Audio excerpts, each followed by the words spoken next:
Section 12 of the course outline template is the learning plan. It is organized using rows. Each row contains fields that help delineate the weekly plan of the course. They describe the method of delivery, number of class hours, required resources, and the expected weekly learning objectives and learning activities.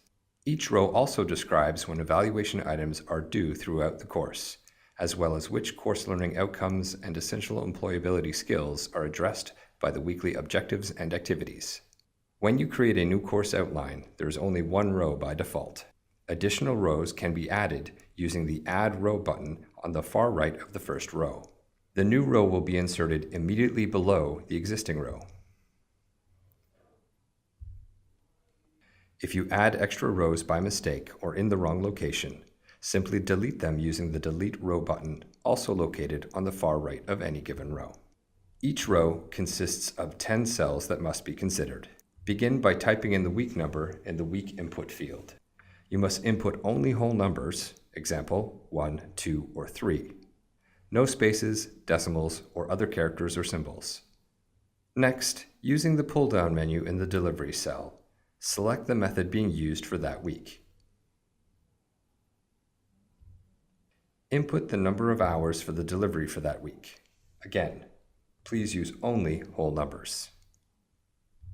Input the weekly intended learning objectives and then the weekly intended learning activities.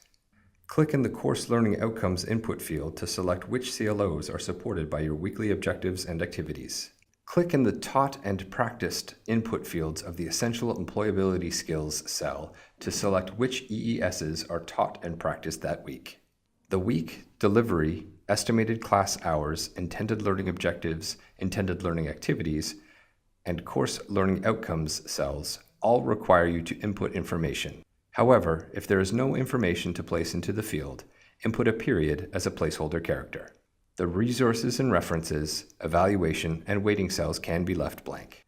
You may use more than one row to describe the plan for any given week.